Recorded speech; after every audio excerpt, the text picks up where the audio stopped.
আলাইকুম এভরিওয়ান, আপনারা সবাই কেমন আছেন? আলহামদুলিল্লাহ, আপনাদের দোয়াতে আমি তাহা ভালোই আছি। গতকাল রাতে আমাদের বাসায় নতুন মেহমান এসেছিল।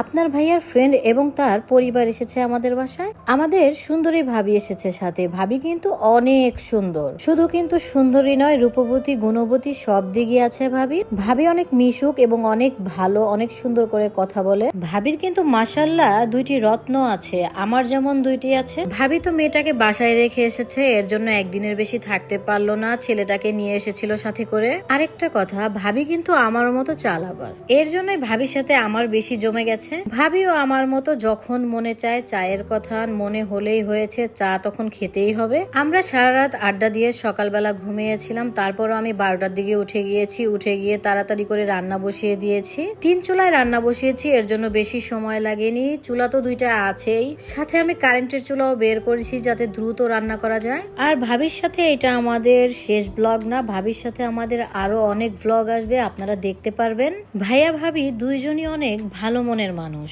ভাবিকে আমি হয়তো বা আরো জোর করে রেখে দিতে পারতাম, কিন্তু মেয়েটার কথা চিন্তা করে আমি ভাবিকে বেশি একটা জোর করিনি, যেহেতু মেয়ে মানুষ বাসায় রেখে এসেছে। এছাড়া ভাইয়াদের নাকি ফ্যামিলি একটা ফাংশন ছিল, ওইখানেও যেতে হবে, তাই আমি দ্রুত রান্না করছিলাম। এক চুলায় দেশি মুরগি বসিয়ে দিয়েছি, এক চুলায় গরুর মাংস বসিয়ে দিয়েছি, আরেক চুলায় শাক বসিয়ে দিয়েছি। সাথে আমি ধনেপাতা টমেটো দিয়ে শোল মাছ রান্না করব, তার সাথে করব আমি জালি কাবাব। গতকাল রাতে ভাইয়া সাথে করে হানিফ বিরিয়ানি নিয়ে এসেছিল পুরান ঢাকা থেকে। রাতের বেলা আমাদের বেশি একটা ঝামেলা হয়নি, রাতের বেলা কোনো কিছুই রান্না করে নিয়ে মেয়ে বাসায়। রাতের বেলা ভাইয়া যেহেতু বিরিয়ানি নিয়ে এসেছিল, আমরা সবাই মিলে রাতের বেলা ডিনার করেছিলাম বিরিয়ানি দিয়ে। আমার পাতিলা টুংটাং আওয়াজে সবাই ঘুম থেকে উঠে গেছে। ইতিমধ্যে মুনিয়ার চাও কমপ্লিট হয়ে গেছে। ভাবিও আমার মতো সকালবেলা কোনো কিছুই খেতে পারে না, খাবে শুধু 1 কাপ চা। ভাবি তো শুধু চাই খেয়েছে, আমি তো সাথে একটা বিস্কিট খাবো। ইতিমধ্যে রুটি দিয়ে তুয়াকে জেলি দিয়েছি, আর আমি ভাইস্তাকে দিয়েছিলাম বিস্কিট। ভাইস্তা নাকি ডিম সিদ্ধ খাবে, আমি পাশাপাশি ডিম সিদ্ধও বসিয়ে দিয়েছিলাম। গরুর মাংস মুরগির মাংস হয়ে গেছে, এখন আমি মাছ বসিয়ে দিব, সাথে আমার শাকটাও হয়ে এসেছে। শাকের পানিটা একটু কমিয়ে নিব, আমি অনেক বেশি পানি উঠেছে শাক থেকে। শাকটাক বাগার দেওয়া হয়ে গেছে, আমি কাবাবটাও ভেজে ফেলেছি। ইতিমধ্যে ডাইনিং টেবিলে সবাইকে খাবার দেওয়া হয়েছে, সবাইকে ডাকা হয়েছে খাওয়ার জন্য। আরেকটা কথা, ভাবি কিন্তু একদমই খায় না, একদম অল্প খায় ভাবি। শাকটুকু ভাবির জন্য রান্না করেছিলাম, ভাবি শাক দিয়েই ভাত খেয়েছে। সাথে তো সালাদও করেছিলাম, ভাবি কিন্তু সালাদ খায় না, কিন্তু বাকি সবাই সালাদ খাবে। ইতিমধ্যে সবাই ডাইনিং টেবিলে চলে এসেছে খাওয়ার জন্য।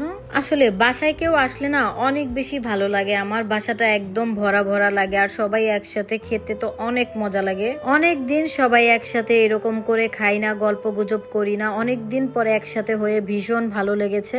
ভাবি ভাইয়া দুইজনই অনেক ভালো মনের মানুষ, দুইজনের সাথে মন খুলে কথা বলা যায়, কোনো প্রকার কোনো দ্বিধাদ্বন্দ্ব ছাড়াই। আমরা সবাই এমন দুষ্টামি ফাইজলামি করে খাওয়া দাওয়া করছিলাম, অনেক গল্প গুজব করছিলাম।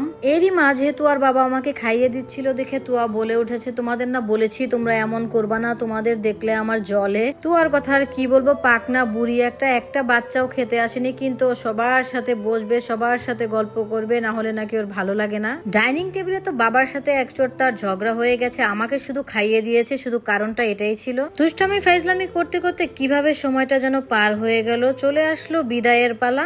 ভাবি ভাইয়াকে একদমই যেতে দিতে মন চাচ্ছিল না, ভাইস্তাটাও যেতে চাচ্ছিল না, তারপরও যেতে হলো, কি করবে। এইদিকে তুয়া তো ঘরে যেয়েই কান্না করে দিয়েছে।